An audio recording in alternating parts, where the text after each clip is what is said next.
السلام عليكم بنات، كي دايرين؟ لاباس عليكم؟ نتمنى تكونوا كلشي بخير وعلى خير.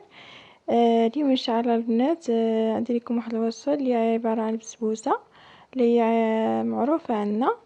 نتمنى ان شاء الله تنال الاعجاب ديالكم. اللي غادي نحتاج فيها هنايا عندي 2 بيضات، وعندي هنايا كذلك شويه ديال الملحه، وعندي هنايا سميده رقيقه هذيك اللي كنصاوب بها الحرشه. تقريبا عندي هنايا 2 كيسان ونصف ديال العنبه. وبالنسبه للسميده البنات على حساب الخليط، حيت كاينه السميده اللي تتشرب وكاينه السميده اللي ما تتشربش.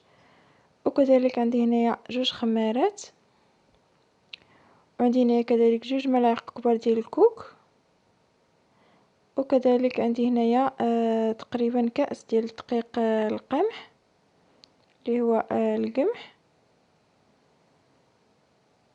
وعندي هنايا كذلك الزيت النباتيه تقريبا كأس مع مرش، وكذلك السكر سنيده. بالنسبه للسكر كذلك على حسب الذوق ديالكم، يمكن لكم تزيدوه ويمكن لكم تنقصوه.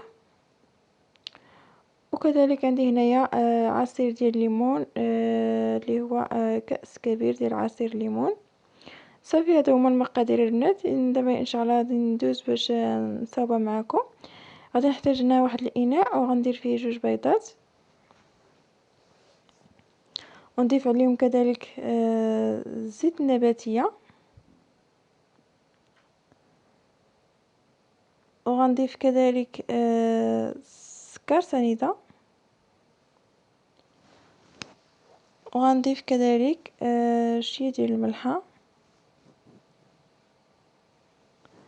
صافي غادي نخلط هاد المكونات هادو مزيان حتى تيذوب لي هذاك السكر كامل مع هاد المكونات. وصافي ونتلاقى معكم ان شاء الله البنات.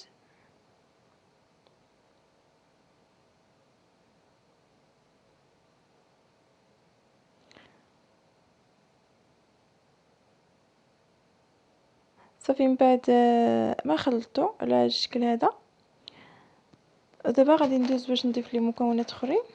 غنضيف 2 ملاعق كبار ديال الكوك او جوز الهند، كأس كبير ديال عصير الليمون،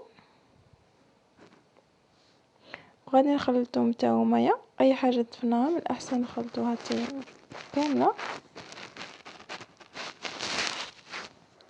وغنضيف كذلك كأس ديال دقيق القمح،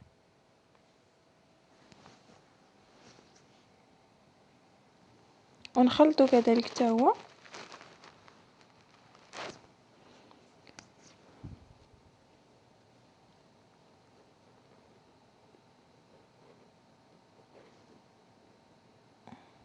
صافي من بعد ما خلطته، دابا غادي ندوز نضيف السميده اللي غادي نضيفها بشويه بشويه البنات، ما نضيفوهاش كامله.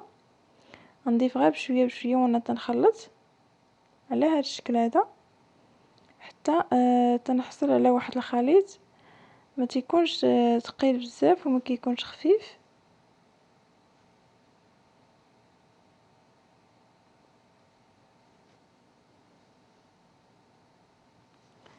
هانتوما كيجي الخليط على هذا الشكل هذا البنات، كيجي على هذا الشكل هذا، كيجي خفيف شويه. ودابا غادي ندوز باش نضيف ليه هذوك 2 خمارات. بالنسبه للخميره البنات ما نضيفوهاش في الاول، حتى الاخر عاد نضيفوها، حيت الا ضفناها في الاول غادي يتنفخ لينا كاع الخليط وما غاديش نعرفوا شحال ديال السميده غادي يكفينا. ونخلص حتى هي مزيان.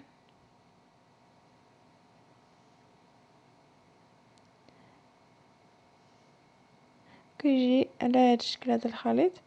دابا غادي ندوز غناخد واحد لاطه او المول على هذا الشكل هذا، نختاريت هذا، واللي غادي ندهنو بشويه ديال الزبده ونرشو عليه شويه ديال السميده الرقيقه على هذا الشكل هذا. وصافي دابا غادي ندوز باش نضيف فيه الخليط ديالي.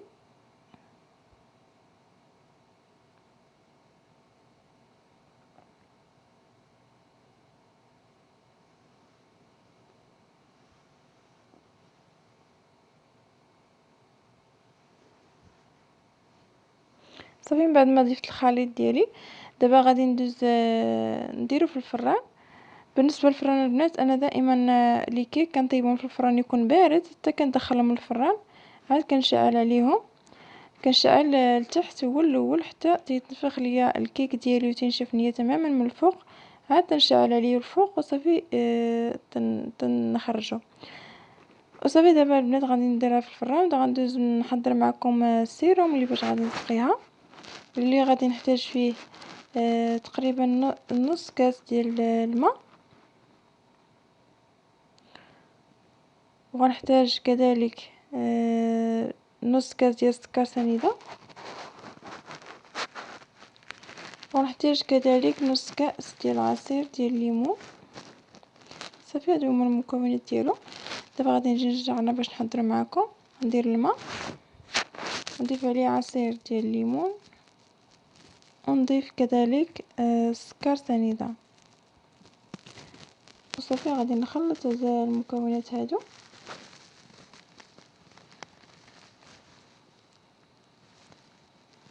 صافي ومن بعد غادي ندوز باش نضيف عليه ومن بعد عفوا غادي ندوز باش نشعل عليه.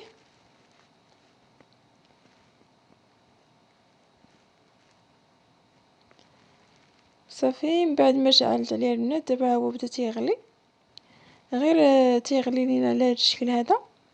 صافي ونطفي عليه. صافي دابا غادي ندوز نطفي عليه، دابا راه واجد، وغادي نخليه فواحد الجنب حتى تيبرد ليا تماما.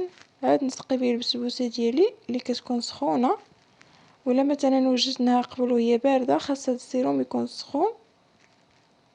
صافي وها هي البسبوسه ديالي دابا البنات وجدات، اللي يلا خرجتها من الفران. دابا غادي نسقيها.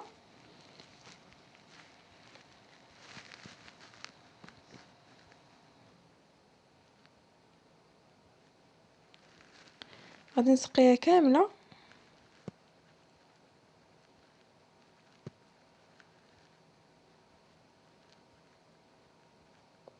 على هذا الشكل هذا، وغادي نسقيها ونخليها تبرد ليا تماما. يمكن لينا كاع نديروها في الثلاجه من احسن، كتجي احسن، وما نقسموهاش وهي سخونه، نخليوها حتى تبرد تماما وتشرب لينا هذاك السيروم، وعاد نقدموها وكتجي على هذا الشكل هذا.